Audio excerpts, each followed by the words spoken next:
ইতিহাসের পাতা খুললেই আমরা দেখতে পাই এক একটি সাম্রাজ্যের উত্থান আর পতনের গল্প। সুমেরীয় সভ্যতার প্রথম দিকের কাহিনী থেকে শুরু করে সোভিয়েত ইউনিয়নের আধুনিক ইতিহাস, প্রতিটি সাম্রাজ্য রেখে গেছে তাদের নিজস্ব ছাপ, তাদের নিজস্ব গল্প। এই গল্পগুলো শুধু ইতিহাস নয়, এগুলো আমাদের বর্তমানকে বুঝতে সাহায্য করে, ভবিষ্যতের পথ দেখায়। ভয়েস অব বুকসের সভ্যতা আর সাম্রাজ্যের গল্প সিরিজে আমরা আপনাদের নিয়ে যাব সময়ের এক মহা যাত্রায়, যেখানে প্রতিদিন আমরা জানব এক একটি সাম্রাজ্যের উত্থান, তাদের সাফল্য, তাদের সংগ্রাম আর তাদের পতনের কারণগুলো। জানুন সেই সব ইতিহাস যা আপনি হয়তো কখনো শোনেননি, হয়তোবা জানতেন না এর কিছুই। আপনি প্রস্তুত তো? চলুন ইতিহাসের এই মহাযাত্রায় আমাদের সঙ্গী হন আর আবিষ্কার করুন দুনিয়ার সাম্রাজ্যগুলোর অজানা অধ্যায়।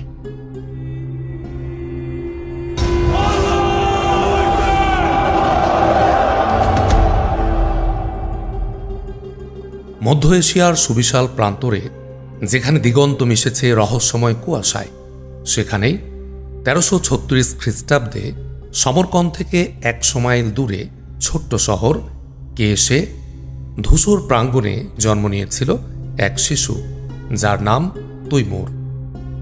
কে জানত তার খোড়া ডান পা আর আংশিক অক্ষম ডান হাত একদিন পুরো বিশ্বকে কাঁপিয়ে তুলবে? কেউ ভাবেনি এই দুর্বল শিশুটি একদিন ইতিহাসের পাতায় এক দানবীয় শক্তিরূপে আত্মপ্রকাশ করবে। সেই শিশু তৈমুর লং বা তৈমুর বেগ, যার নাম ছিল আতঙ্কের আরেক নাম। তার জীবনের প্রতিটি বাঁকে ছিল বিপদ, সাহসিকতা আর অদম্য বিজয়ের এক উন্মাদনা। শৈশব থেকেই তার চোখে ছিল এক চিরন্তন অগ্নিশিখা, যা তাকে প্রতিনিয়ত ঠেলে দিত তার শারীরিক দুর্বলতা জয় করার পথে। চলুন আজকে সভ্যতা আর সাম্রাজ্যের গল্পে আমরা শুনব তৈমুরীয় সাম্রাজ্য এবং তৈমুর লংয়ের কাহিনী। তৈমুরের শৈশব ছিল সংগ্রাম আর প্রতিজ্ঞার এক নিদারুণ গল্প। তার নামের লং শব্দের অর্থ খোড়া, এক যুদ্ধের ময়দানে প্রাপ্ত গুরুতর আঘাতের স্মারক।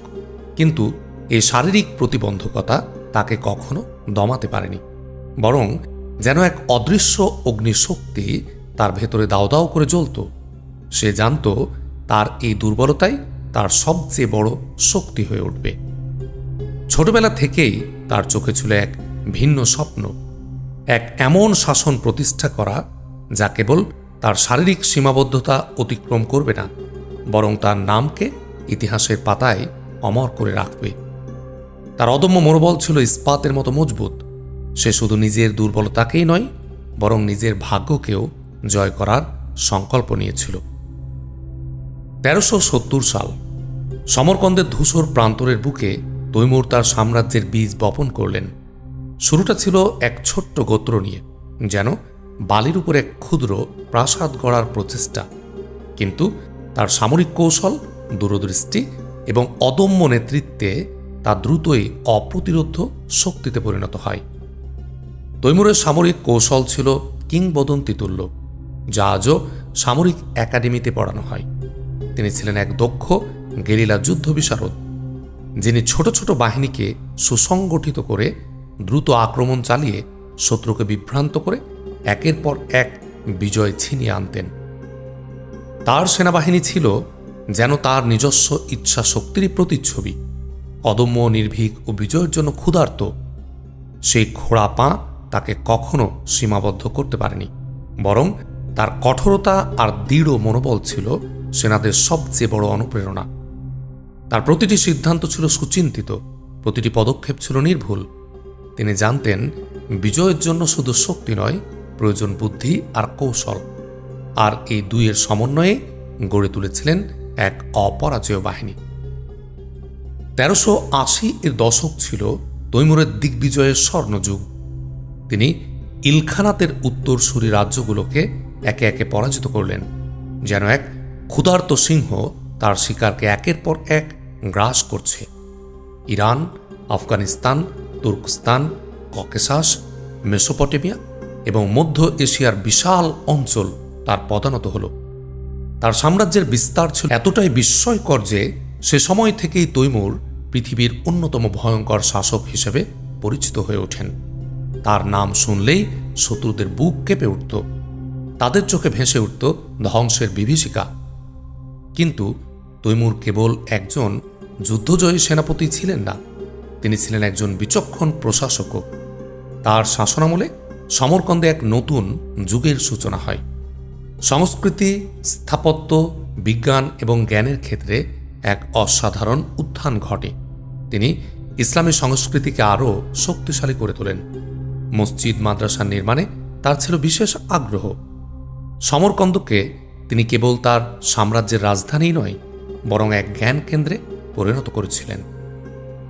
1385 সালের হেরাত দখল ছিল তৈমুরের নিষ্ঠুরতার এক প্রকৃষ্ট উদাহরণ। হেরাতের 70,000 বিদ্রোহীর মাথার খুলি জড়ো করে তিনি একটি মিনার নির্মাণ করেছিলেন। এই ঘটনা তার শাসনের কঠোরতা এবং নিষ্ঠুরতার ভয়াবহ প্রমাণ বহন করে। যেন তিনি ঘোষণা করতে চেয়েছিলেন তার বিরুদ্ধে দাঁড়ানোর পরিণতি কেমন হতে পারে। তিনি জানতেন ভয়ই সবচেয়ে বড় অস্ত্র, আর সেই অস্ত্র তিনি নিখুঁতভাবে ব্যবহার করতেন। তার প্রতিটি সামরিক অভিযান যেন একটি শিল্পকর্ম, যেখানে কৌশল আর নির্মমতা মিলেমিশে একাকার হয়ে যেত। 1398 সাল। দিগ্বিজয়ী তৈমুরের দৃষ্টি এবার ভারতের দিকে। তিনি দিল্লি সালতানাত আক্রমণ করলেন। তখন দিল্লির মসনদে ছিলেন সৈয়দ বংশের আলাউদ্দিন হোসেন শাহ। তৈমুরের বাহিনী দিল্লির দিকে অগ্রসর হতে শুরু করতেই যেন ইতিহাসের এক কালো অধ্যায়ের সূচনা হল। দিল্লির শান্ত জনপদ যেন এক আসন্ন ঝড়ের পূর্বাভাসে কেঁপে উঠল। তৈমুরের সেনারা দিল্লি দখল করে শহরটিকে লুণ্ঠন করে ছারখার করে দিল। হাজার হাজার নিরপরাধ মানুষ শাহাদাত বরণ করল। তাদের রক্তে দিল্লির মাটি রঞ্জিত হল।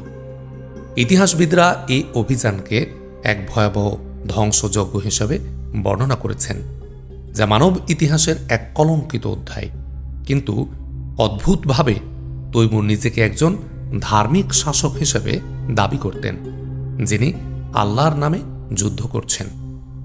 তার এই দৈত্য চরিত্র, এক হাতে তরবারি আর অন্য হাতে আল্লাহর কিতাব, যুদ্ধের নৃশংসতা আর ধর্মীয় আদর্শের প্রতি আনুগত্য একই সাথে তাকে ইতিহাসের ভয়ঙ্কর শাসক হিসাবে পরিচিত করেছে। আবার একই সাথে তার ধর্মীয় আদর্শ ইতিহাসের বিতর্কের বিষয় হয়ে দাঁড়িয়েছে। এই রহস্যময় চরিত্রই তাকে আরও বেশি করে আলোচনার কেন্দ্রবিন্দুতে নিয়ে আসে। তার প্রতিটি পদক্ষেপ যেন একটি ধাঁধা, যা আজও ইতিহাসবিদদের কৌতূহল মেটায়নি।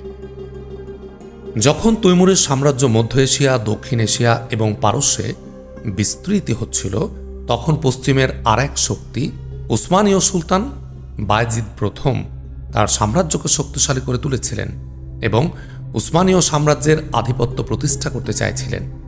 বায়েজিদ ছিলেন এক অদম্য যোদ্ধা, যিনি বজ্র উপাধিতে ভূষিত হয়েছিলেন। দুই পরাশক্তির উত্থান অনিবার্যভাবে এক সংঘাতের পরিস্থিতি তৈরি করল, যেন একই আকাশে দুটি সূর্য উদিত হতে চাইছে আর তাদের আলোয় পৃথিবী জ্বলছে। 1396 সালের দিকে উসমানীয় সুলতান বায়েজিদ প্রথম এবং তৈমুরের মধ্যে শত্রুতা গভীর হতে শুরু করে। দুই সাম্রাজ্যের মধ্যে ক্ষমতা এবং আধিপত্যের জন্য এক বিশাল যুদ্ধের প্রস্তুতি নেওয়া হল। গোটা বিশ্ব যেন নিঃশ্বাস বন্ধ করে তাকিয়ে রইল, কে হবে এই দুই কিংবদন্তি শাসকের মধ্যে সেরা। তাদের প্রতিদ্বন্দ্বিতা ছিল কেবল দুই শাসকের নয়, দুই ভিন্ন সামরিক দর্শন এবং দুই বিশাল সাম্রাজ্যের ভাগ্যের পরীক্ষা। 1402 সাল। তুরস্কের আঙ্কারা শহরের কাছাকাছি সংঘটিত হল ইতিহাসের এক বৃহত্তম যুদ্ধ, আঙ্কারার যুদ্ধ। সেদিন আঙ্কারার প্রান্তর যেন দুই বিশাল বাহিনীর পদভারে কেঁপে উঠেছিল। দুই দিগ্বিজয়ী সেনাপতি তাদের সর্বশক্তি নিয়ে মুখোমুখি হলেন। তাদের চোখে ছিল বিজয়ের অদম্য স্পৃহা। যুদ্ধের ফলাফল ছিল চমকপ্রদ। তৈমুর তার সুসংগঠিত এবং কৌশলী বাহিনী নিয়ে উসমানীয় বাহিনীকে সম্পূর্ণভাবে পরাজিত করলেন এবং স্বয়ং বায়েজিদ প্রথমকে বন্দী করলেন। উসমানীয় বাহিনীর সংখ্যাগত অগ্রগতি সত্ত্বেও তৈমুরের দ্রুত আক্রমণ, কৌশলগত বিচক্ষণতা উসমানীয়দের পরাস্ত করে দিল। তৈমুরের এই বিজয়ের ফলে উসমানীয় সাম্রাজ্য কিছু সময়ের জন্য এক বিশাল রাজনৈতিক বিপর্যয়ে পড়ে, যেন কেউ তাদের মেরুদণ্ড ভেঙে দেয়। কিন্তু তৈমুর এ বিশাল বিজয়ের পর দ্রুতই তার মনোযোগ চীনের দিকে ফেরালেন।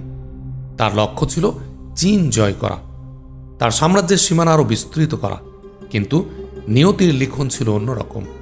পথিমধ্যেই 1405 সালে তিনি রক্তজনিত কিছু রোগে আক্রান্ত হয়ে মৃত্যুবরণ করেন। এক অদম্য শক্তির হঠাৎ করেই থেমে যাওয়া, যেন এক জ্বলন্ত উল্কা হঠাৎ করেই নিভে যাওয়া। তার মৃত্যু ছিল এক নীরব বিস্ফোরণের মতো, যা তার বিশাল সাম্রাজ্যের ভবিষ্যৎকে অনিশ্চয়তার মুখে ফেলে দেয়। তৈমুর তার জীবদ্দশায় তার ছেলে ও নাতিদের বিভিন্ন গুরুত্বপূর্ণ পদে নিয়োগ দিয়ে সাম্রাজ্যের প্রশাসন চালাতেন। তিনি ভেবেছিলেন তার মৃত্যুর পরও তারা তার রেখে যাওয়া সাম্রাজ্যকে ধরে রাখতে পারবে। কিন্তু তার মৃত্যুর পর 1405 সালে এক বিশাল অভ্যন্তরীণ সংঘাতের কারণে তার সাম্রাজ্যের পতন শুরু হয়। তার ছেলে ও নাতিরা নিজেদের জন্য ক্ষমতার লড়াইয়ে নেমে পড়ে, যেন এক বিশাল বৃক্ষের মূল শুকিয়ে যাওয়া তার শাখাগুলো একে একে ঝরে পড়তে লাগল। অবশেষে 1507 সালে উজবেক শাসক মোহাম্মদ সাইবানি হেরাত দখল করে তৈমুরীয় সাম্রাজ্যের পুরোপুরি অবসান ঘটান। তৈমুরের মৃত্যুর পর তার বিশাল সাম্রাজ্য দ্রুতই টুকরো টুকরো হয়ে যায় এবং এক সময় তা ইতিহাসের পাতায় কেবল এক বিস্মৃত অধ্যায় হয়ে রয়। তৈমুরের উত্তরাধিকারীরা তার বিশাল সাম্রাজ্য নিয়ন্ত্রণে রাখতে সম্পূর্ণ ব্যর্থ হলেন। তাদের হাতে তৈমুরের স্বপ্ন ধূলিসাৎ হয়ে গেল। তৈমুরের গল্প কখনো শেষ হয় না। তার শাসনের উত্তরাধিকারী মুঘল সাম্রাজ্যের ভিত্তি গড়ে তোলে, যা ভারতের ইতিহাসে এক নতুন যুগের সূচনা করে। আজও তৈমুরের নামে অনেক ইতিহাসবিদ, রাজনীতিবিদ এবং শাসকরা তার কৌশল ও শাসনকে তাদের গবেষণার উপজীব্য হিসাবে গ্রহণ করে থাকেন। তৈমুরের এই অদম্য কাহিনী আমাদের মনে করিয়ে দেয়, শারীরিক দুর্বলতা কোনো বাধা নয়, যদি আত্মবিশ্বাস আর সংকল্পের আগুন ভেতরে জ্বলে। তৈমুরলংয়ের এই জীবন যেন এক অনন্ত প্রশ্ন রেখে যায়।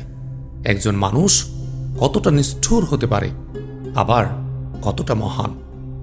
আপনারা নিশ্চয় জানেন, আমাদের চ্যানেলে তৈমুরলংয়ের বিস্তারিত জীবনী নিয়ে একটি প্লেলিস্ট আছে এবং তৈমুরলং ও বায়েজিদ ইলদিরিমের আঙ্কারার যুদ্ধ নিয়েও একটি ভিডিও আছে, আপনারা দেখতে পারেন।